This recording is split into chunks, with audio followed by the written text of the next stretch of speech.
जय राधा माधव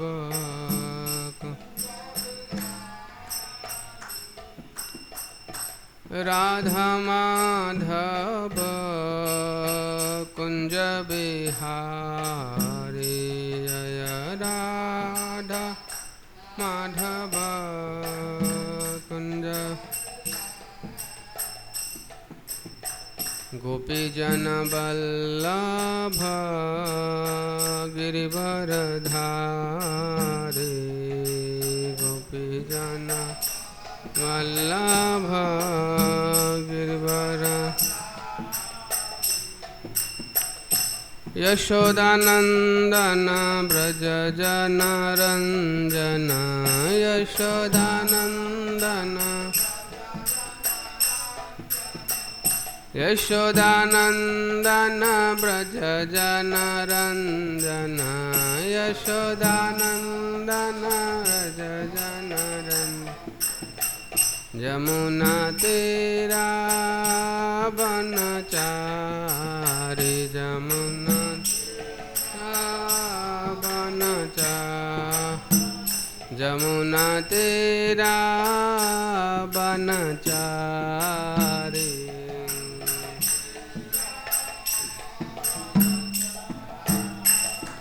जय राधा माधव कुंज बिहारी जय राधा माधव जय बिहारी गोपी जन वल्लभ गिरिवरधारी गोपी जन वल्लभ गिरिवरधारी यशोदानंदन ब्रज जन रंजन यशोदानंदन ब्रज जन रंजन यशोदानंदन ब्रज जन रंजन यशोदानंदन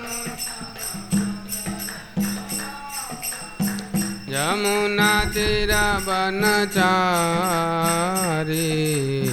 कुंज बिहारी जय यमुना तीरा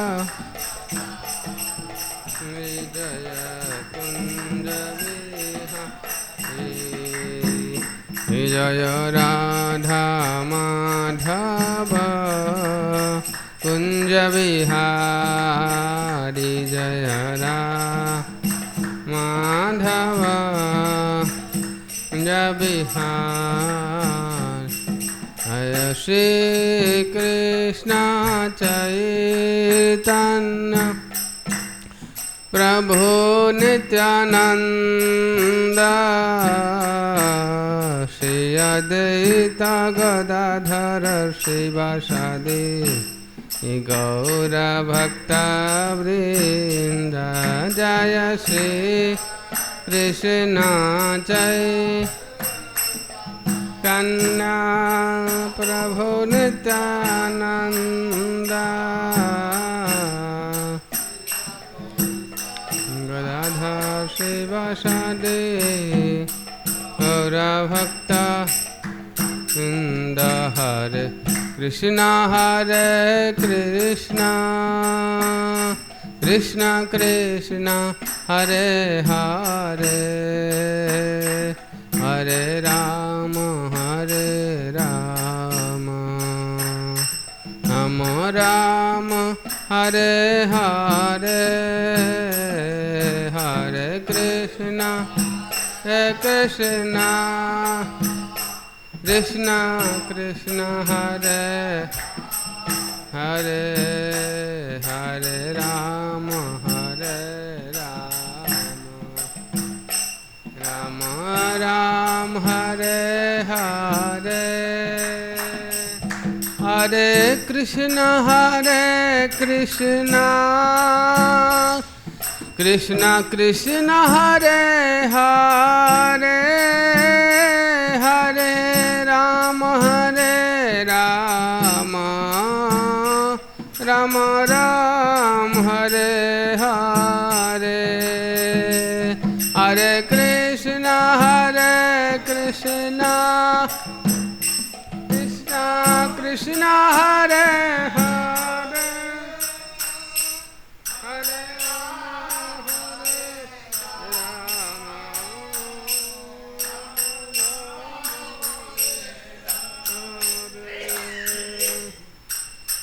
Hare Rama Hare Krishna Krishna Krishna Hare Hare Hare Ram Ram Ram Hare Hare Hare Krishna Krishna Hare Hare Hare Ram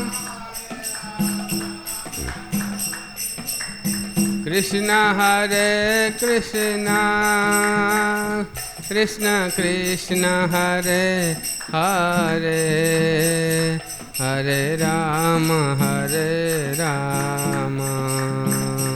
Rama Rama Hare Hare Hare Krishna Krishna Krishna Hare Hare Hare Rama Rama Hare Hare Bol Hari Bol Nitai Gaura Hari Bol Hari Bol Hari Bol Hari Jaya Jaya Prabhupada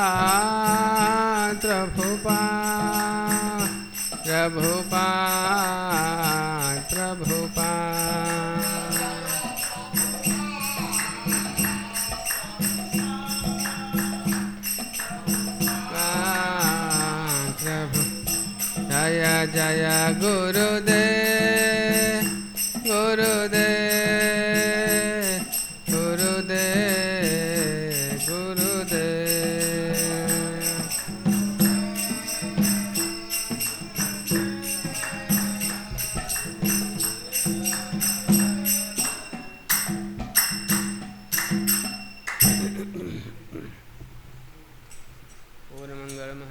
संकीर्तन की जय।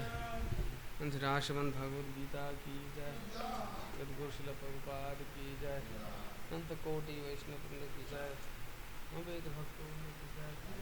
आज गौर प्रेमानंदे हरे हरे हरे कृष्णा।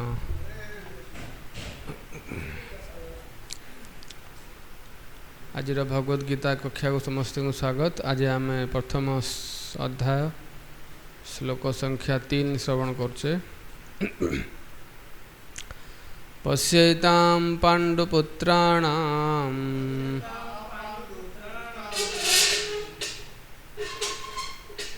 आचार्य महतीं चमुं व्यूढां द्रुपदपुत्रेण तव शिष्येण धीमता। पश्येतां पाण्डुपुत्राणां आचार्य महतीं चमुं व्यूढां द्रुपदपुत्रेण तव शिष्येण धीमता। पश्येतां पाण्डुपुत्राणां आचार्य महतीं चमुं व्यूढां द्रुपदपुत्रेण तव शिष्येण धीमता।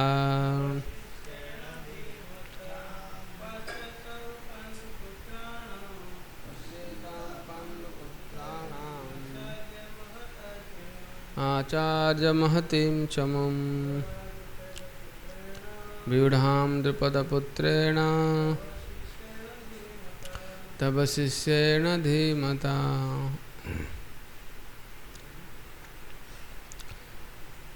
शब्दानुवाद। पश्य देखंतु एताम एमानंकु पांडुपुत्राणाम पांडुपुत्र मानंकर आचार्य हे आचार्य महतिम महान चमुम सैन्यवाहिनी व्यूढ़ाम सज्जित द्रुपदपुत्रेण द्रुपदंक पुत्र द्वारा तब आपणकर शिष्येण शिष्यंक द्वारा धीमता अत्यंत बुद्धिमान। अनुवाद भावार्थ कृष्ण कृपा स्मृति अभय चरणारविंद भक्ति वेदांत स्वामी शिल प्रभुपाद महाराज द्वारा। प्रभुपाद महाराज की। अनुवाद हे आचार्य पांडुपुत्र मानकर ए विराट सैन्य बाहिनी को देखंतु। यह आपणकर अति बुद्धिमान शिष्य द्रुपद पुत्र धृष्टद्युम्न द्वारा विवाहकार सज्जित होइअछि।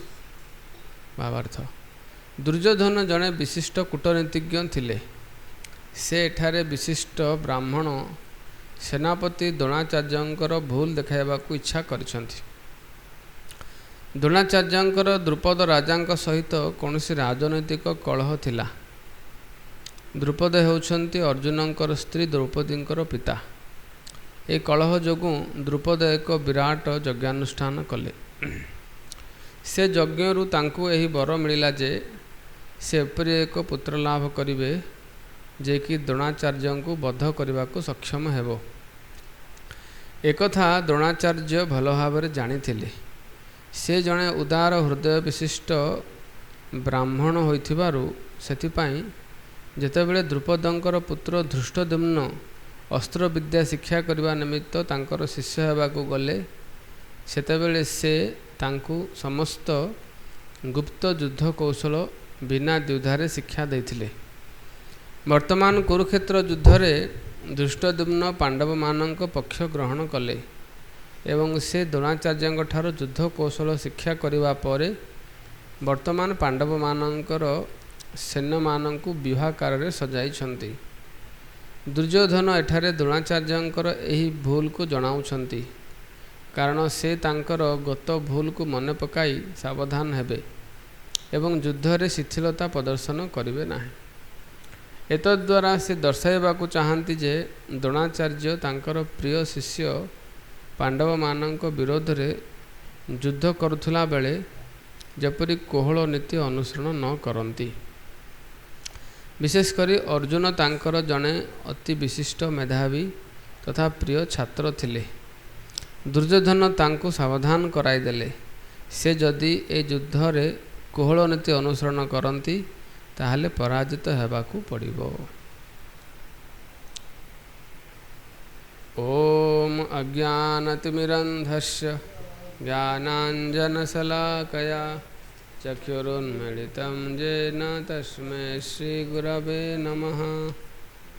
चैतन्यमनोभीष्टं स्थापितं येन भूतले स्वयं रूपकदा मह्यं ददाति स्वपदान्तिकं।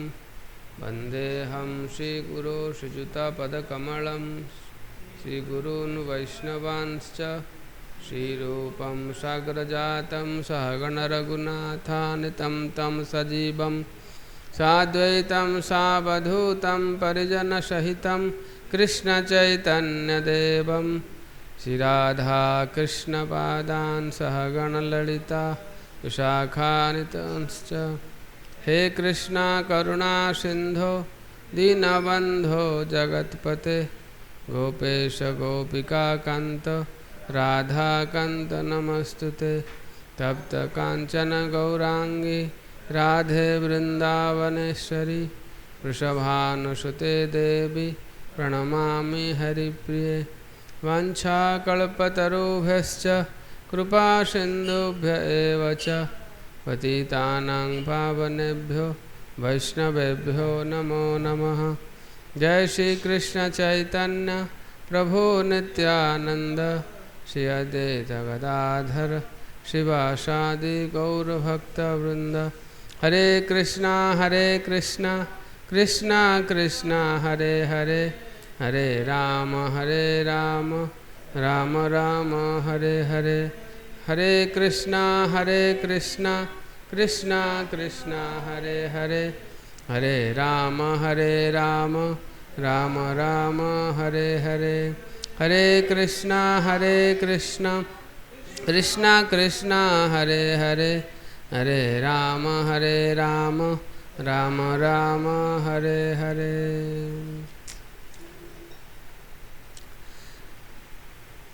नमो विष्णुपादाय कृष्णपृष्ठाय भूतले श्रीमते भक्तिवेदांतस्वामिनिति नामिने, नमस्ते सरस्वती देवे गौरवाणी प्रचारिणे निर्विशेष शून्यवादी पाश्चात्य देशतारिणे। तो समस्त भक्त सज्जन वृंद मातृवृंद आपण मान को स्वागत। आज भगवद गीता कक्षा को समस्त कृपा भिक्षा करी मु आज श्लोक उपर किसी कहवाई प्रयास करुँची। तो आम भगवद गीतार प्रथम अध्याय श्रवण करुचे, अर्जुन विषाद योग। तेणु भगवद गीतार पृष्ठभूमि वर्तमान स्थापन करा जाउची। कुरुक्षेत्र युद्धभूमि रे पांडवगण आउ कौरवगण सम्मुखीन होइछन्ति। युद्ध आरंभ हवा ठीक पूर्वर दुर्योधन जे कि जड़े महान कूटनीतिज्ञ थिले, तेणु से जानी जे किभली वाक्य द्वारा तांकर पक्ष को से उत्साहित करिवे। तेणु से द्रोणाचार्य पाखक आसिचंती। आ द्रोणाचार्य पाखक आसी तांकर किछि त्रुटि तांको देखाउचंती। द्रोणाचार्य तांकर गुरु, तेबे शिष्यर कर्तव्य नुह गुरुंकर दोष देखेबा। किंतु दुर्योधन जड़े राजार भूमिका मध्य से करुचंती। तेणु सी युद्धभूमि रे सेनापतित्व करुथबारु, युद्धर नायक थिबारु से आसी द्रोणाचार्यंकर भूल देखाउचंती। कहउचंती पश्य एताम पांडुपुत्राणाम, जे हे आचार्य आपण वर्तमान देखंतु एई पांडुपुत्र मानंकर महतीम चमुम। महती माने बहुत बड़ बा श्रेष्ठ, चमुम माने ये जो सेना सैन्य मानंकर जो संरचना। तेणु युद्ध करने समय सैनिक मानू एक विशेष प्रकार सजेवा पड़े, ताहाको कहा जाए सैन्य संरचना बा ताको कहा जाए व्यूह। तो आम शुणी चक्रव्यूह, जो चक्रव्यूह मध्य अभिमन्युंकर मृत्यु हो जाता। तेणु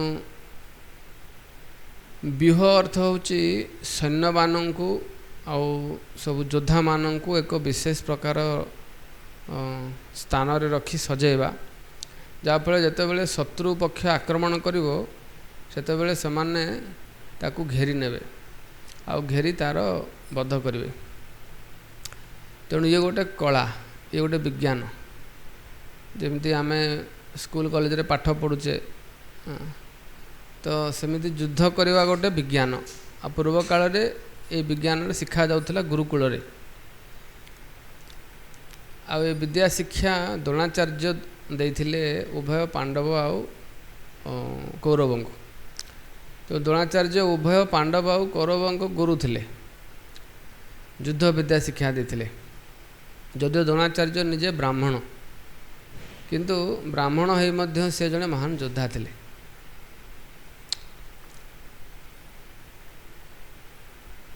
तेणु दुर्योधन आसी द्रोणाचार्य को कहते, हे आचार्य आपण ये पांडुपुत्र मानकर ये महान जो सैन्य व्यूह को देखंतु। व्यूढ़ाम द्रुपदपुत्रेण तब शिष्येण धीमता। ये सैन्य को किए सजाई? पांडव मानक सेनापति किए अच्छा वर्तमान? द्रुपदपुत्र। द्रुपदपुत्र किए? तांका ना कौन? हाँ, दृष्टद्युम्न। तो दृष्टद्युम्न वर्तमान से पांडव मानकर सेनापति साजी सी सजाई। आ से किए ना तब शिष्य, ये आपण शिष्य। आ धीमता बहुत बुद्धिमान। तो यह कही से कौन द्रोणाचार्य को कहवाई चाहूँगी जे आपण गोटे भूल कर आपण जानी भल रूपे जे दुष्टद्युम्न कहीं जन्म होती जाणिकी भी आपण तांको विद्या शिक्षा देले आज तार फल कौन हो देखु। तेणु द्रुपद आउ द्रोणाचार्य सहित भितर गोटे शत्रुता थिला। शत्रुता कौन दीज पिला दिन रे गोटे गुरुकुल रे पाठ विद्या शिक्षा करथले एकाठी पाठ पढ़ुले हेले द्रुपद हेले सी राजा पुओ आउ द्रोण थिले ब्राह्मण गरीब किंतु जेहेतु पिला दिनु सांग समाने तो समाने बहुत घनिष्ठ बंधु जेतेबेले हो गले विद्या शिक्षा जेतेबेले सरिला तो द्रुपद से जीवा पूर्वर द्रोण को कहले कहले मु तो राजा पुओ मु रजा हबी और रजा हला परे मु बड़ हेले तुमको मो राज्य अधा तुमको मुझे देदेवी तुम आम जन मिसिकी सांग तेणु तुम गरीब कहीं रह मु तुमको राज्य देवी। तो ये कथा देथिले किए देथिले कथा द्रुपद कथा देथिले। तो द्रोणाचार्य सरल से ठीक अच्छी कहते तो तापर विद्या शिक्षा सरला आ द्रुपद जाई राजा हेले आ द्रोण सेमती विवाह कलापर से दारिद्रता भितर रही था। तो दिने द्रोणंकर घरे बहुत अभाव थिला तांकर पिला माने खाया पीया को मध्य नथिला आ तमानू से क्षीर टिके भी दे पार नथिले। तो द्रोणंकर पत्नी कहले कि तमर सांग परा द्रुपद राजा अछंदी आ से पांचाल देशर एबे राजा अछंदी आ तुम जाई तांको किछि मागुनो किछि नहले गाई तो तुमको देबे साहाय्य तो किछि करिवे। तो ये जाई तांको पाखो गले और राज दरबार को जाई तांको से निजर परिचय देले कहले तुम मत चिन्ह पारछ मु किए से कहले किए कहीं मुझे चिन्ह पारुनी ना मुझे पिला दिने पाठ पढ़ुले गुरुकुल रहीकि द्रुपद सब चिन्ह पारुले किंतु से मना करदे कहले ये दरिद्र ब्राह्मण किए गोटे आसिक ये मत कह तुम सांग ये कहले तुम कथा दे तुम राज्यर अधा मत दब से आहरी उपरे क्रोधित हेले और अपमानित करी छाड़दे विताड़ित करदे।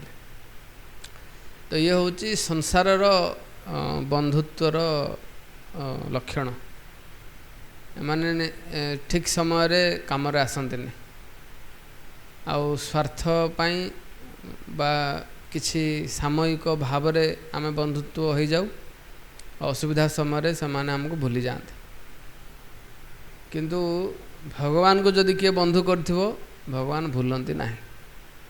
सुदामा भगवान को बंधु करथिले पिलादिने बंधु होइथिले। तो सुदामा एत भगवान पाखु गले भगवान तांको भूली जाइथिले कि ना तांको कहले तमे किए कौटू आस मु चिन्नी जाओ कहले स्वीकार कले तांको निजर राणींकर अंत महल को नहीं गले रुक्मिणी को खटरे बसेले पाद धोईदेले आरती करेले आउ सबू निजर सर्वस्व तांको दवाको मध्य से राजी हो गले लक्ष्मी को मध्य तांकर दासी करने से राजी हो जाते तेणु सुदामांकर 2 मुठा खुद भजा पाई। तो ये होचंती वास्तव रे बंधु भगवान ही आमर वास्तव बंधु भगवान को छाड़देले संसार रे जेते सब बंधु माने अछंती माने केवल स्वार्थर बंधु। तेणु द्रुपद मना करदे कहले मु तुम चिन्हनी जाननी तुम किए। तो द्रोण बहुत अपमानित बोध कले सी फेरिकी तापर से भगवान को व्यवस्था अनुसार से द्रोणाचार्य हेले आ से कौरव पांडव मानकर गुरु हेले। विद्या शिक्षा जो कौरव पांडव मानक सरिला तो सेमाने सब गुरु दक्षिणा देवे। तो द्रोणाचार्य कहले आज्ञा गुरु दक्षिणा कौन दबु। द्रोणाचार्य कहले मोर गुरु दक्षिणा हूँ द्रुपद राजा को परास्त करी मो सामना को आनिब। तो कौरव मैंने कहले आमे प्रथम करूँ सुजोग दिगला कौरव मैंने जाकि युद्ध कले हारिकी पलि आसिले पारे द्रुपद को हरई पारे। तापर पांडव माने गले अर्जुन आदि पांडव योद्धा माने गले और सेमाने जाई द्रुपद राजा को हरई युद्ध रे ତାଙ୍କୁ ଜୀବିତ ଅବସ୍ଥାରେ ଆଣି ଦ୍ରୋଣାଚାର୍ଯ୍ୟଙ୍କ ପାଦ ତଳେ ଠିଆ କରିଲେ। ଆଉ ଠିଆ କରିଲା ପରେ ଦ୍ରୋଣାଚାର୍ଯ୍ୟ ତାଙ୍କୁ କିଛି ଅନିଷ୍ଟ କଲେନି। ତାଙ୍କୁ କ'ଣ କହିଲେ, କହିଲେ ମନେ ଅଛି ଦିନେ ମୁଁ ତୁମ ପାଖକୁ ଯାଇଥିଲି, ତୁମେ ମୋତେ ଚିହ୍ନିନ ବୋଲି ମୋତେ ଫେରାଇ ଦେଇଥିଲ। ଆଜି ତୁମେ ମୋ ସାମ୍ନାରେ ବନ୍ଦୀ ଅବସ୍ଥାରେ ଅଛ। ତେଣୁ ଆଜି ତୁମେ ଆଉ ମୁଁ ଆଜି ଆମେ ସମାନ। ଏବେ ବନ୍ଧୁ ହୋଇପାରିବ ତ? ଆଜି ତୁମ ରାଜ୍ୟର ଅଧା ମୁଁ ନେବି ଆଉ ଅଧା ତୁମକୁ ଫେରାଇବି କହିକି ଅଧା ତାଙ୍କୁ ଫେରାଇ ଦେଲେ ଆଉ ଅଧା ରଖିଲେ। କହିଲେ ଏବେ ତୁମର ଯେତିକି ମୋର ସେତିକି। ସେଦିନ ତୁମେ ରାଜା ଥିଲ, ମୁଁ ଦରିଦ୍ର ଥିଲି ବୋଲି ମାନେ ନ ଚିହ୍ନିକି ତୁମେ ଫେରାଇ ଦେଇଥିଲ। ଆଜି ତ ଚିହ୍ନି ପାରୁଛ ମୁଁ କିଏ? ତ ଏମିତି କହି ତାଙ୍କୁ ଛାଡ଼ିଦେଲେ। ତେଣୁ କ୍ଷତ୍ରିୟ ଅପମାନ ଯେତେବେଳେ ହୁଏ ସିଏ ବହୁତ ମାନେ ସହନ କରିପାରେନି। ତେଣୁ ଦ୍ରୁପଦ ବହୁତ ଅପମାନିତ ହୋଇ ସେ ଯେତେବେଳେ ଫେରିଲେ ସେ ପୁଣି ପ୍ରତିଜ୍ଞା ନେଲେ, କହିଲେ ମୁଁ ଦ୍ରୋଣାଚାର୍ଯ୍ୟଙ୍କର ବିନାଶ କରିବି। ତେଣୁ ସେ ଗୋଟେ ଯଜ୍ଞ କଲେ। ସେ ଯଜ୍ଞରୁ ସେ ଚାହିଁଲେ ଏଭଳି ଗୋଟେ ସନ୍ତାନ ପାଇବା ପାଇଁ ଯିଏକି ଦ୍ରୋଣାଚାର୍ଯ୍ୟଙ୍କର ମୃତ୍ୟୁର କାରଣ ହେବ। ତେଣୁ ଯଜ୍ଞରୁ ଗୋଟେ ପୁତ୍ର ଆଉ ଗୋଟେ କନ୍ୟା ଜାତ ହେଲେ। ତ କନ୍ୟା ଯିଏ ଥିଲେ ସିଏ ହେଲେ କିଏ? ଦ୍ରୌପଦୀ ବା ଯାଜ୍ଞସେନୀ। ଆଉ ପୁତ୍ର ଯିଏ ହେଲେ ସିଏ ହେଲେ ଧୃଷ୍ଟଦ୍ୟୁମ୍ନ। ତେଣୁ ଧୃଷ୍ଟଦ୍ୟୁମ୍ନ ସିଏ ଯଜ୍ଞରୁ ଉତ୍ପନ୍ନ ହୋଇଛନ୍ତି, ତା'ମାନେ ସାଧାରଣ ମଣିଷ ସେ ନୁହନ୍ତି। ଆଉ ଦ୍ରୌପଦୀ ମଧ୍ୟ ସାଧାରଣ ସ୍ତ୍ରୀ ନୁହନ୍ତି। ତେଣୁ ଦୁଇ ଜଣ ଯାକ ଦିବ୍ୟ ଯଜ୍ଞରୁ ଉତ୍ପନ୍ନ ଯେହେତୁ ହୋଇଛନ୍ତି। ଆଉ ଧୃଷ୍ଟଦ୍ୟୁମ୍ନ ତାଙ୍କ ଉତ୍ପତ୍ତି ଏଇଥିପାଇଁ ହେଇଥିଲା ଦ୍ରୋଣାଚାର୍ଯ୍ୟଙ୍କର ସେ ବଧ କରିବେ। ଆଉ ଧୃଷ୍ଟଦ୍ୟୁମ୍ନ ବିଦ୍ୟା ଶିକ୍ଷା କରିବା ପାଇଁ କାହା ପାଖକୁ ଗଲେ? ଦ୍ରୋଣାଚାର୍ଯ୍ୟଙ୍କ ପାଖକୁ ଗଲେ। ଦ୍ରୋଣାଚାର୍ଯ୍ୟ ଭଲରେ ଜାଣିଛନ୍ତି ଇଏ ମୋତେ ମାରିବା ପାଇଁ ଜନ୍ମ ହେଇଛି, କିନ୍ତୁ ସେ ଥିଲେ ବ୍ରାହ୍ମଣ। ତେଣୁ ବ୍ରାହ୍ମଣ ଯଦି କିଏ ଆସି ତାଙ୍କୁ ତା'ର ମୃତ୍ୟୁର କାରଣ ବି ପଚାରେ ତ ବ୍ରାହ୍ମଣ ତାକୁ ଲୁଚେଇବନି, ସେ ସତ କଥା କହିବ, ମୁଁ ଏ ପ୍ରକାର ମରିବି। ତେଣୁ ବ୍ରାହ୍ମଣ ସେ ହେଉଛି ସତ୍ୟବାକ୍, ସବୁବେଳେ ସେ ସତ କଥା କହେ। ହେଉଛି ବ୍ରାହ୍ମଣର ଗୋଟେ ଲକ୍ଷଣ। ଆଉ ସିଏ କେବେ କପଟତା କରେନି। ସେ କହିଲେ ମୁଁ ତ ଆଜି ନହେଲେ କାଲି ମରିବି, ଆଉ ମୁଁ ଯେହେତୁ ଗୁରୁ ସ୍ଥାନରେ ଅଛି, ମୋର କର୍ତ୍ତବ୍ୟ ଶିକ୍ଷା ଦେବା। ଆଉ ମୋ ଶିଷ୍ୟ ହେଇକି ଆସିଛି, ଆଉ କ'ଣ ମୋତେ ଇଏ ଭବିଷ୍ୟତରେ ବଧ କରିବ ବୋଲି ମୁଁ ମୋର କର୍ତ୍ତବ୍ୟରୁ ଓହରିଯିବି? ନାହିଁ, ମୁଁ କର୍ତ୍ତବ୍ୟ କରିବି। ତ କର୍ତ୍ତବ୍ୟ କଲେ। ତାଙ୍କୁ ସବୁ ଗୁପ୍ତ ବିଦ୍ୟା ସବୁ ଶିକ୍ଷା ଦେଲେ ଧୃଷ୍ଟଦ୍ୟୁମ୍ନଙ୍କୁ। ଆଉ ଆଜି ତାଙ୍କଠୁ ବିଦ୍ୟା ଶିକ୍ଷା କଲା ପରେ ଦ୍ରୁପଦ ପୁତ୍ର ଧୃଷ୍ଟଦ୍ୟୁମ୍ନ ପାଣ୍ଡବମାନଙ୍କ ସେନାପତି ହୋଇଛନ୍ତି। ଆଉ ଏ କଥା ଦୁର୍ଯ୍ୟୋଧନ ମନେ ପକାଉଛନ୍ତି କାହାକୁ? ଦ୍ରୋଣାଚାର୍ଯ୍ୟଙ୍କୁ। ଦେଖନ୍ତୁ ଆପଣଙ୍କର ଏଇ ଗୋଟେ ଭୁଲ, ବାସ୍ତବରେ ତାଙ୍କର ଭୁଲ ନଥିଲା, କିନ୍ତୁ ଦୁର୍ଯ୍ୟୋଧନ କ'ଣ ବୁଝିବ ଠିକ୍ ଭୁଲ? କାହିଁକିନା ଦୁର୍ଯ୍ୟୋଧନ ସିଏ ଥିଲା ମାନେ ପାପର ବନ୍ଧୁ। ତେଣୁ ତା ପାଇଁ ଠିକ୍ ଭୁଲ କ'ଣ ନା ସେଇଟା ଠିକ୍ ଯେଉଁଟା କରିବା ଦ୍ୱାରା ତା'ର ସ୍ୱାର୍ଥ ସିଦ୍ଧି ହେବ, ଆଉ ସେଇଟା ଭୁଲ ଯେଉଁଟା ତା'ର ସ୍ୱାର୍ଥ ହାନି ହେବ। ତେଣୁ ସିଏ ଦ୍ରୋଣାଚାର୍ଯ୍ୟଙ୍କୁ କହୁଛି ଯେ ଆପଣ ଯେଉଁ ଏଭଳି ଶିକ୍ଷା ଦେଇଥିଲେ ଏଇଟା ଆପଣଙ୍କର ଗୋଟେ ଭୁଲ ଥିଲା, ଯାହାଫଳରେ ଆଜି ସିଏ ଆପଣଙ୍କ ସାମ୍ନାରେ ଠିଆ ହେଇଛି। ଆଉ ଆପଣଙ୍କଠୁ ଶିକ୍ଷା ଲାଭ କରି ସିଏ ଆଜି ପାଣ୍ଡବମାନଙ୍କର ବ୍ୟୁହକୁ ଏଭଳି ରଚନା କରିଛି। ତେଣୁ ଏଭଳି ମନେ ପକାଇ ଦେଇ ସେ କହୁଥିଲା ଯେ ଆପଣ ଏଭଳି ଭାବରେ ଶିଥିଳତା ଆଚରଣ କରିବେ ନାହିଁ। ଯଦି ଆପଣ ଭାବିବେ ଯେ ଇଏ ଆମର ଶିଷ୍ୟ, ଏହା ଭାବିକି ଯୁଦ୍ଧରେ ଶିଥିଳତା ଆଚରଣ କରିବେ, ତାହେଲେ ଆମର ବିନାଶ ନିଶ୍ଚୟ ହେବ। ତେଣୁ କୁରୁକ୍ଷେତ୍ର ଯୁଦ୍ଧଭୂମିରେ ଯେଉଁ ଯୋଦ୍ଧାମାନେ ସବୁ ଥିଲେ, ଏମାନେ ବାସ୍ତବରେ ମହାନ ଯୋଗୀମାନେ ଥିଲେ। ଏ ଦ୍ରୋଣାଚାର୍ଯ୍ୟ, ଭୀଷ୍ମ ପିତାମହ, ଏମାନେ ସମସ୍ତେ ଜାଣିଥିଲେ ଯେ ଆମେ ଅଧର୍ମର ପକ୍ଷରେ ଅଛୁ, ଆଉ ଆମର ବିନାଶ ନିଶ୍ଚୟ ହେବ। ଆର ପକ୍ଷରେ ଭଗବାନ କୃଷ୍ଣ ନିଜେ ଅଛନ୍ତି, କିନ୍ତୁ ତଥାପି ସେମାନେ ନିଜର କର୍ତ୍ତବ୍ୟକୁ କରିଥିଲେ। ଆଉ ସେମାନେ ଫଳ ଆଶା ନ ରଖି ନିଜର କର୍ତ୍ତବ୍ୟକୁ କରିଥିଲେ। ତେଣୁ ଯେତେବେଳେ ଆମେ କୌଣସି କାର୍ଯ୍ୟ କରୁ, ଆଉ ସେ କାର୍ଯ୍ୟ କରିବା ଉଦ୍ଦେଶ୍ୟ କାର୍ଯ୍ୟର ଫଳକୁ ଭୋଗ କରିବା ନୁହଁ, ସେଇଟା ହେଇଯାଏ ଯୋଗ। ଆଉ ତା ଦ୍ୱାରା ଆମର ଚେତନାର ଶୁଦ୍ଧିକରଣ ହୁଏ।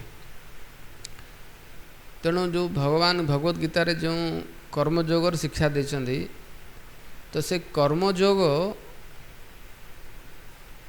ଇଏ ହେଉଛି ବିଜ୍ଞାନ। ତ ଭଗବତ ଗୀତାରେ ଭଗବାନ କହିଛନ୍ତି ଯେ କାୟେନ ମନସା ବୁଦ୍ଧ୍ୟା କେବଳୈ ଇନ୍ଦ୍ରିୟୈରପି ଯୋଗିନଃ କର୍ମ କୁର୍ବନ୍ତି ସଙ୍ଗମ ତ୍ୟକ୍ତ୍ୱା ଆତ୍ମବିଶୁଦ୍ଧये। ତ ଯେଉଁମାନେ ଯୋଗୀ ସେମାନେ ବି ସଂସାରରେ କର୍ମ କରନ୍ତି, ଆଉ ଯେଉଁମାନେ ଭୋଗୀ ସେମାନେ ବି କର୍ମ କରନ୍ତି। କିନ୍ତୁ ଯେ ଯୋଗୀ ଥାଏ ତା'ର କର୍ମ କରିବା ଉଦ୍ଦେଶ୍ୟ କ'ଣ? ନା ଫଳକୁ ଭୋଗ କରିବା ନୁହେଁ। ସେ କାହିଁକି କର୍ମ ତାହେଲେ କରେ? ତାକୁ ତ ଫଳ ଦରକାର ନାହିଁ, ତାହେଲେ କର୍ମ କାହିଁ ସେ କରେ? ନା ଆତ୍ମବିଶୁଦ୍ଧ ହେ, ନିଜର ବିଶୁଦ୍ଧିକରଣ ପାଇଁ ସେ କର୍ମ କରେ। ଆମେ ବିଶୁଦ୍ଧ କେମିତି ହେବା? ନା ଯେତେବେଳେ କିଛି ଗୋଟେ କର୍ମ କରିବା ସମୟରେ ଆମେ ତା'ର ଫଳକୁ ଆଶା ରଖୁନି, ଆମେ କେବଳ କର୍ତ୍ତବ୍ୟ କରିଚାଲିଛେ, ତାହେଲେ ଆମର ବିଶୁଦ୍ଧିକରଣ ହେବ। ଆଉ ସେଇଟା ଆମକୁ ଭଗବତ ପ୍ରାପ୍ତି ଦିଗରେ ଅଗ୍ରଗତି କରାଇବ। ଆଉ ସେ କର୍ମ ଫଳକୁ ଯଦି ଆମେ ଭଗବାନଙ୍କୁ ଅର୍ପଣ କରିଦେଲେ ସେଇଟା ହେଇଗଲା ଭକ୍ତି ଯୋଗ। ଯଦି କେବଳ କର୍ମଫଳଟାକୁ ଆମେ ତ୍ୟାଗ କଲେ ସେଇଟା ହେଲା କର୍ମ ବା କର୍ମଯୋଗ। ଆଉ ଯେତେବେଳେ ସେ ତ୍ୟାଗଟା ଆମେ ଭଗବାନଙ୍କୁ ଅର୍ପଣ କରିଦେଲେ ସେଇଟା ହେଇଗଲା ଭକ୍ତି ଯୋଗ। ତେଣୁ ସାଧାରଣ ନିଷ୍କାମ କର୍ମ ଆଉ ଭକ୍ତି ଯୋଗ ମଧ୍ୟରେ ଏଇଟା ହେଉଛି ଅନ୍ତର। ସାଧାରଣ ନିଷ୍କାମ କର୍ମରେ ଜଣେ କର୍ମ କରୁଛି, ମାନେ ଜଣେ ଗରିବମାନଙ୍କ ସେବା କରୁଛି, ସମାଜ ସେବା କରୁଛି, ସେ ତା ନିଜ କର୍ମ କରୁଛି କିନ୍ତୁ ଫଳଟା ସେ ଦେଇଦେଉଛି ଅନ୍ୟମାନଙ୍କୁ, ତ ନିଷ୍କାମ ଭାବରେ କର୍ମ କରୁଛି। କିନ୍ତୁ ସୂକ୍ଷ୍ମ ଭାବରେ ତା'ର ମଧ୍ୟ ମାନ ପୂଜା ପ୍ରତିଷ୍ଠା ଆଶା ରହୁଛି। କିନ୍ତୁ ଯେତେବେଳେ ଭକ୍ତ ଭଗବାନଙ୍କୁ ପ୍ରସନ୍ନ କରିବା ପାଇଁ କରେ ସେଇଟା ହେଇଯାଏ କର୍ମ ଯୋଗ ଆଉ ଭକ୍ତି ଯୋଗ।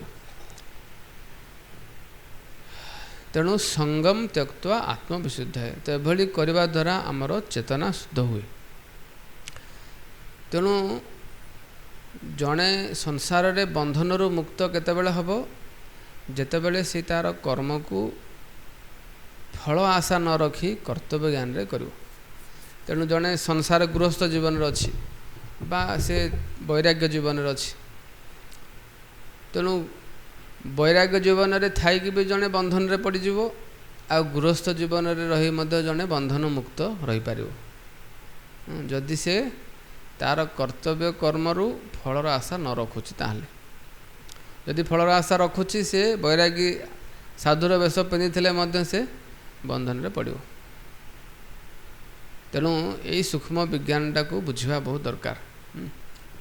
ଆଉ ସେମିତି ଗୃହସ୍ଥ ଜୀବନରେ ଥାଇ ମଧ୍ୟ ଆମେ ବନ୍ଧନରୁ ମୁକ୍ତ ହୋଇପାରିବା ଯଦି ଆମେ ଯେକୌଣସି କର୍ତ୍ତବ୍ୟ କରୁଛେ। ଘରେ ପୁତ୍ର କନ୍ୟାମାନଙ୍କ ସେବା କରୁଛନ୍ତି, ପତିଙ୍କ ସେବା କରୁଛନ୍ତି, ଯେ ଗୃହସ୍ୱାମୀ ସେ କେଉଁଠି ବାହାରେ ଚାକିରି କରୁଛନ୍ତି, ବ୍ୟବସାୟ କରୁଛନ୍ତି, କିନ୍ତୁ ସେ ଭାବୁଛନ୍ତି ମୁଁ ଏସବୁ କାହିଁକି କରୁଛି? ନା ଯେହେତୁ ମୋର ପ୍ରାରବ୍ଧ ଅନୁସାରେ ମୋତେ ଏଇ କର୍ତ୍ତବ୍ୟଟା ମିଳିଲା। ପ୍ରାରବ୍ଧ ଅନୁସାରେ ପରିବାର ମିଳେ, ସନ୍ତାନ ମିଳନ୍ତି, ଆମର ବୃତ୍ତି ମିଳେ, ଆମର ଶିକ୍ଷା ମିଳେ, ଆୟୁ ମିଳେ। ତେଣୁ ଯାହା ମିଳିବାର ଥିଲା ମିଳିଛି, ତ ବର୍ତ୍ତମାନ ମୁଁ କର୍ତ୍ତବ୍ୟ କରିବି। ଆଉ ଯଦି ମୁଁ ଏ କର୍ତ୍ତବ୍ୟରୁ ମୋର ସୁଖ ଆଶା ନ ରଖୁଛି, ତାହେଲେ ଏଇ କର୍ତ୍ତବ୍ୟଟା ମୁଁ ଭଗବାନଙ୍କୁ ଅର୍ପଣ କରିବି, ଆଉ ଏହା ଦ୍ୱାରା ମୋର ଶୁଦ୍ଧିକରଣ ହେବ। ତେଣୁ ଏଇ ଯେଉଁ ଦ୍ରୋଣାଚାର୍ଯ୍ୟ ଆଉ ବିଶ୍ୱ ପିତାମହ ଇତ୍ୟାଦି ଏମାନେ ସମସ୍ତେ ଜାଣିଥିଲେ ଯୁଦ୍ଧର ପରିଣାମ କ'ଣ ହେବାକୁ ଯାଉଛି, କିନ୍ତୁ ଏମାନେ ସମସ୍ତେ କର୍ତ୍ତବ୍ୟ କର୍ମ କରୁଥିଲେ। ତେଣୁ ଏମାନେ ବାସ୍ତବରେ ମହାନ ଥିଲେ, ଆଉ ଏମାନେ ନିଜର ବଳିଦାନ ଦେଇ ସଂସାରକୁ ଶିକ୍ଷା ଦେଇଛନ୍ତି। ତେଣୁ ଆମେ ଯେତେ କର୍ତ୍ତବ୍ୟନିଷ୍ଠ ହେଲେ ମଧ୍ୟ ଆମେ ଯଦି ଅଧର୍ମର ପକ୍ଷରେ ରହିବା, ଆମର ବିନାଶ ନିଶ୍ଚୟ ହେବ। ଆଉ ଆମେ ଯଦି କର୍ତ୍ତବ୍ୟ କର୍ମ କରିବା, କର୍ତ୍ତବ୍ୟରେ ନିଷ୍ଠାପରାୟଣ ହେବା, ତାହେଲେ ଆମେ ଆମର ଚେତନାର ଶୁଦ୍ଧିକରଣ ହେବ, ଆଉ ଆମେ ଭଗବାନଙ୍କୁ ମଧ୍ୟ ପ୍ରାପ୍ତ କରିବା। ତେଣୁ ଯଦିଓ ଏମାନଙ୍କର ବଦ୍ଧ ହେଲା କିନ୍ତୁ ସେମାନେ ଭଗବାନଙ୍କୁ ଦର୍ଶନ କରି ଶରତ୍ୟାଗ କଲେ କିନ୍ତୁ ଭଗବାନଙ୍କୁ ପ୍ରାପ୍ତ ହେଲେ। ତେଣୁ କୌରବ ପକ୍ଷରେ ଥାଇ ମଧ୍ୟ ଏମାନେ ଭଗବାନଙ୍କର ସେବା କଲେ ଏ ମାଧ୍ୟମରେ। ତେଣୁ ଆଜିର ଯେଉଁ ଶ୍ଲୋକ ରହିଛି ଏହି ଶ୍ଲୋକରେ ଆମେ ଯେଉଁ ଶିକ୍ଷା ଲାଭ କରୁଛେ ସେ ହେଉଛି ପ୍ରଥମ କଥା ହେଉଛି ଦୁର୍ଯ୍ୟୋଧନ ସିଏ ଦ୍ରୋଣାଚାର୍ଯ୍ୟଙ୍କର ଭୁଲକୁ ଦର୍ଶାଇ ସିଏ ଏଠି ତାଙ୍କୁ ସଚେତନ କରିବା ପାଇଁ ଚେଷ୍ଟା କରୁଛି। ତେବେ ଦୁର୍ଯ୍ୟୋଧନଠୁ ମଧ୍ୟ ଆମେ ଏଇ ଜିନିଷଟା କ'ଣ କରିବା ଉଚିତ ନୁହେଁ ତା ଶିକ୍ଷା କରିବା ଦରକାର। ଯେ ଶିଷ୍ୟ ହିସାବରେ ଜଣେ ଗୁରୁଙ୍କର ଦୋଷ ଦେଖାଇବା ଉଚିତ ନୁହେଁ। ଯଦି ଶିଷ୍ୟ ଗୁରୁଙ୍କର ଦୋଷ ଦର୍ଶନ କରନ୍ତି ତ ଏହାଦ୍ୱାରା ଶିଷ୍ୟର ଅଧପତନ ନିଶ୍ଚିନ୍ତ ହେବ। ତେଣୁ ଗୁରୁଙ୍କର କ୍ରିୟାରେ ଯଦି କିଛି ଆମକୁ ଦୋଷ ଦେଖାଯାଏ ବା ବିନା କାରଣରେ ଗୁରୁ ଶିଷ୍ୟକୁ କିଛି କହନ୍ତି ବା ତାଙ୍କର ବା କିଛି ତାକୁ ଲାଗେ ଯେ ଗୁରୁ କିଛି ଭୁଲ କଲେ ତ ସେଇଠି ଶିଷ୍ୟ ଗୁରୁଙ୍କର ଦୋଷ ଦର୍ଶନ କରିବ ନାହିଁ। ସେ ଗୁରୁଙ୍କର ସେଇ ଭୁଲକୁ ଭୁଲ ଭାବରେ ଗ୍ରହଣ ନ କରି ସେ ଗୁରୁଙ୍କର ଯାହା ବି କ୍ରିୟା ରହିଛି ତାକୁ ସେ ଭଗବାନଙ୍କ ବ୍ୟବସ୍ଥା ଭାବରେ ଗ୍ରହଣ କରିବ। ତ ଇଏ ଗୋଟେ ଜିନିଷ ଆମ ଶିକ୍ଷା କରିବାର ଅଛି। ଶିଷ୍ୟ ହିସାବରେ ଗୁରୁଙ୍କର ଦୋଷ ଆମେ ଦେଖିବା ନାହିଁ। ଆଉ ଦ୍ୱିତୀୟ କଥା ଦ୍ରୋଣାଚାର୍ଯ୍ୟଙ୍କର ଜୀବନରୁ ଆମେ ଶିକ୍ଷା କଲେ ଯେ ବ୍ରାହ୍ମଣ ହିସାବରେ ଆମେ ନିଜର ସ୍ୱାର୍ଥ ପାଇଁ କର୍ତ୍ତବ୍ୟରୁ ଓହରି ଯିବା ନାହିଁ। କଠିନ ପରିସ୍ଥିତି ହୋଇପାରେ, ଜୀବନରେ ସଙ୍କଟ ସମୟ ଆସିପାରେ, କିନ୍ତୁ ସବୁବେଳେ କର୍ତ୍ତବ୍ୟର ପାଳନ କରିବା। ତାହେଲେ ଭଗବାନ ଆମକୁ ନିଶ୍ଚୟ ରକ୍ଷା କରିବେ, ଭଗବାନ ଆମକୁ ସୁରକ୍ଷା କରିବେ। ତେଣୁ ଧର୍ମ ରକ୍ଷତି ରକ୍ଷିତଃ। ଆମେ ଯଦି ଧର୍ମର ରକ୍ଷା କରୁଛେ ତାହେଲେ ଧର୍ମ ଆମକୁ ନିଶ୍ଚୟ ରକ୍ଷା କରିବ। ଜଣେ ବ୍ୟକ୍ତି ଥିଲେ, ସିଏ ଜଣେ ଚୋର ଥିଲେ। ତ ଦିନେ କିନ୍ତୁ ତାଙ୍କୁ କ'ଣ ହେଲା ମନକୁ, ସେ ଭାବିଲେ ମୁଁ ବହୁତ ଚୋରି କଲିଣି, ଆଉ ବର୍ତ୍ତମାନ ମୁଁ ଜଣେ ଗୁରୁଙ୍କ ପାଖକୁ ଯିବି ଆଉ ଗୁରୁଙ୍କର ଶିଷ୍ୟତ୍ୱ ଗ୍ରହଣ କରିବି। ତ ଗୁରୁଙ୍କ ପାଖକୁ ଗଲେ, ତ ଗୁରୁଙ୍କୁ କହିଲେ ଆଜ୍ଞା ମୁଁ ଆପଣଙ୍କଠୁ ଦୀକ୍ଷା ନେବି। ସେ କହିଲେ ଦୀକ୍ଷା ନେବ, ତୁମେ କ'ଣ କରୁଛ, କ'ଣ ତୁମ କାମ କ'ଣ? କହିଲେ ଆଜ୍ଞା ମୁଁ ଚୋର। କହିଲେ ଆପଣ ମୋତେ ଯାହା ସବୁ କରିବା ପାଇଁ କହିଲେ ମୁଁ କରିବି, ଯେ ଚୋରି ଛାଡ଼ିବାକୁ କହିଲେ ମୁଁ ଛାଡ଼ିପାରିବିନି, ଆଉ ବାକି ଯାହା କଲେ ମୁଁ କରିବି। ଆଉ ଚୋରି ନ ଛାଡ଼ିକି ଆଉ ଯାହା ହେବ କହିଲେ ମୁଁ କରିବି। ତ ସେ କହିଲେ ଠିକ୍ ଅଛି, ତୁମେ ଗୋଟେ କାମ କର, ତୁମେ ବୈଷ୍ଣବମାନଙ୍କର ସେବା କର, ଆଉ ଚୋରି କଲେ ଚଳିବ କିନ୍ତୁ କେବେ ମିଛ କହିବନି। ନା ଆଜ୍ଞା ଠିକ୍ ଅଛି। ତ ସିଏ କ'ଣ କରନ୍ତି, ସବୁବେଳେ କ'ଣ କରନ୍ତି, ବୈଷ୍ଣବମାନଙ୍କ ସବୁ ସେବା କରନ୍ତି। ଚୋରି କରିବେ, ଚୋରି କରିକି ଯେଉଁ ପଇସା ଆଣିବେ ତା ଦ୍ୱାରା ସେ ବୈଷ୍ଣବମାନଙ୍କ ସେବା କରନ୍ତି। ଏମିତି ଛୋଟ ମୋଟ ଚୋରି ସବୁ ସରିଲା ପରେ ଦିନ ଦେଖିଲେ ଆଉ କିଛି ନାହିଁ, ତ କ'ଣ କରିବେ, ଭାବିଲେ ଆଜି ରାଜାଙ୍କର ରାଜଭବନରେ ଚୋରି କରିବା। ତ ଚିନ୍ତା କରି ସିଏ କ'ଣ କଲେ, ରାଜାଙ୍କର ସେନାପତି ବେଶ ହେଲେ।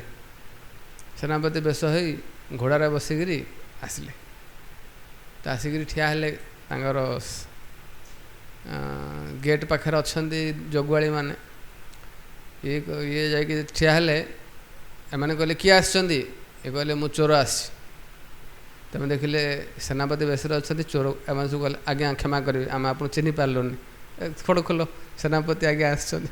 ତ ଦ୍ୱାର ଖୋଲିଦେଲେ, ଏ ଭିତରକୁ ଗଲେ ଆରାମସେ। ତାପରେ ଆରାମରେ ଭିତରକୁ ଯାଇ ସିଏ ଯିଏ ବି ଦେଖୁଛନ୍ତି ପଚାରୁଛନ୍ତି କିଏ ଆପଣ, କିଏ ଆସିଛନ୍ତି? ନା ମୁଁ ଚୋର ଆସିଛି। ତ ସତ କଥା କହୁଛନ୍ତି, ସେ ମିଛ କହୁନାହାନ୍ତି। କିନ୍ତୁ ଏମାନେ ଭାବୁଛନ୍ତି ସେନାପତି ବେଶରେ ଯେହେତୁ ଅଛନ୍ତି, ତେଣୁ ଏ ସେନାପତି ଆସିଛନ୍ତି, ଆମେ ଭୁଲରେ। ଏମିତି ଯାଇକି ସେ ପୁରା ରାଜମହଲ ଭିତରକୁ ପଳେଇଲେ। ଆଉ ସେଠିକି ଯାଇ ସେଠି ରାଣୀଙ୍କ ପାଇଁ ରାଜା ଗୋଟେ ସୁନ୍ଦର ହାର ଉପହାର ଆଣିଥିଲେ। रखिथिले ये जाई से हारटा को धरी आराम से ता भितरु बाहरी आसिले आउ केही तांको किछि आउ ये करि पारलेनी धरि पारलेनी बाहरला बेलू देखिले सेनापति जाइए सेनापति गले आमको समस्त छाड़देले राणी जिते बड़े खोजुन हारटा मिललानी मिललानी ये कहले कुआडा हारटा गला तो किए आसला पचरा गला तो जगले मैंने कहले आज्ञा कहीं तो आसी ना किंतु सेनापति आसते सेनापति को पचारा आप आसते कि से कहले मु तो जाई नथि कहला किए आसला ना आम भाविलु सेनापति बेसर जड़े आसते से कहले आम पचारे आप किए से कहले मु हूँ चोर आम भाविलु सेनापति आसुँच छाड़देलु राजा कहले तार से नहीं खोज तो खोजा पड़ला खोजलु खोजा धरा पड़े ये कहले आपण जापण राजांकर ये जो हार चोरी कर ना हाँ चोरी कर ना कहीं से हार ना से हारटा मु आनी सेटा को मु बिक्री करी से धन रे मु वैष्णव मान सेवा कर तो राजा कहले ये आपन को दंडित करा ना दंड दिंतु कुछ असुविधा ना तो तांकर ये स्वभाव को देखी राजा एते प्रसन्न हो गले जे कहले आज तुम्हें मोर मोर जो मंत्रिमंडल रे तुम्हें जड़े मंत्री हब कहीं एभली विश्वस्त लोक आउ एभली सत्यवान स्पष्टवादी लोक मिलिया बहुत विरल तेणु से दिन सी राजांकर विशेष जड़े मंत्रित्व लाभ कले आ कहले आउ तुमको साधु सेवा चोरी करिया पड़िबनी तुमको जिते धन सब मु देवी तुम साधु सेवा करो तेणु ये हूँ सत कहबार लाभ तेणु सरलता आउ सत्यवादिता जदिओ आजिकल ए संसार रे जी सत कथा कह सरल हम से हईराण पड़ो किंतु किसी दिन हुए तो जन लगे जे हाँ जी सतरे अच्छी सी माने कष्ट पाउची दुख पाउची जो माने अन्याय कर खुशी अच्छा आम लगे किंतु भगवानंकर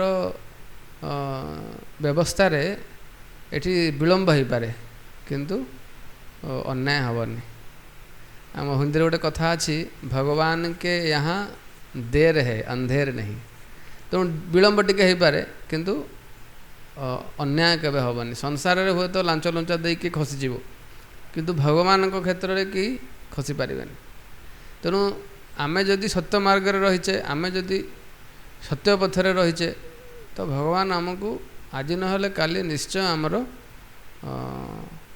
आमर सेवार प्रतिदान देबे तेणु डरवा दरकार नहीं कि परिस्थिति पड़ी बा समस्या माने लोक मान किए डरेले बा किए आमको परिस्थिति बोली आम सत्य को छाड़बानी सत्य मार्ग सब बड़े रहा तो आम द्रोणाचार्य जीवनीटा शिखुचे तेणु सी मृत्यु को डरी नथिले किंतु सी कर्तव्य को करथिले आउ आमे शिक्षा कले जे माने किभली फल आशा न रखी कर्तव्य करथिले तो आमे से भली आमे जहाँ भी करुचे संसार रू आशा करवा होची दुखर कारण संसार रू कौन से आशा न रखी आमे संसार रे अनासक्त भाव रे कर्म करवा आशा रखिबा प्रभुंकठ जो पर्यंत संसार रे किछि पाइबार आशा अच्छी से पर्यंत संसार आमको माने बांधिगिरी असह्य दुख दब तेणु संसार रो निराश है प्रभु को पाखरे आशा रखिबा ताहले संसार बंधन कटिबो आमर प्रभु ठारे मन लागिबो किंतु दुखर कथा कौन आमे बहु जन्म धरी संसार रे मायार लात खाइला परे मध्य आमे आशा रखिथिबा जे नहीं संसार टिके मते सुख मिलिबो आ बारंबार जाउथबा प्रभुपाद महाराज उदाहरण दियंती गध गोटे थाए जो गध स्त्री गध पाखक जब पुरुष गधटा जाए स्त्री गध कौन कर तार पछ गोड़े ता मुह को नाक ऊपर को जोर गोटे नात दब पूरा से गधर मुंड बुलाई जाउथबो जोर से मारिबो किंतु पुरुष गधा आउ थे पुंडा पछक जीव आ गोटे नात खाइब तो सेमिति आमे जेतले माया को भोग करिया पे संसार जीवा माया हमको शक्त धक्का गोटे दिए संसार कहीं माया को भोग करि पारंतनी केवल माया ठू दुख पाते ए सुख नहीं केवल दुख किंतु आमे जेहेतु अज्ञानी आमे जेहेतु एते हतभागा कि मायार एत थर दुख कष्ट पाइला पर मध्य आउ थे जाऊँ से मायार सुख पाइबा किंतु जो माने बुद्धिमान से माने बहु नाम जन्म नाम अंत ये संसार बहुत लात खाइला परे जो मानक साधु संग मिले से माने बुझी जाते जे मु एते सबू थर चेष्टा कली सुखिया कहीं सुखी हेलिनी तेणु एथरक गोटे थर मु प्रभु को सेवा पाई चेष्टा करी तेणु ये गोटे जन्म मु प्रभु को सेवा करी केते जन्म मायार सेवा कली इंद्रिय मनर सेवा कली किसी लाभ पाइले खाली जंजाल लाभ है तो गोटे जन्म प्रभु को सेवा करी देखिबा तो जदि यह भावे प्रभु को सेवार लगी जावा ताले प्रभु आमको संसार सबु दुख दूर करी तांको चरणर अमृत आमको देवे आ ये नित्य सुख आ नित्य आनंद आमको देवे आ जीवन सफल हरे कृष्ण कृष्ण कृष्ण हरे हरे हरे राम राम राम हरे हरे हरे कृष्ण कृष्ण कृष्ण हरे हरे राम राम राम हरे हरे हरे कृष्ण कृष्ण कृष्ण हरे हरे हरे राम राम हरे हरे। अंतरा श्रीमद् भगवद गीता की जय। जगत गुरु शिल प्रभुपाद की जय। अनंत कोटि वैष्णव वृंद की जय। समवेत भक्त वृंद की जय। गौर प्रेमानंदे हरि हरि।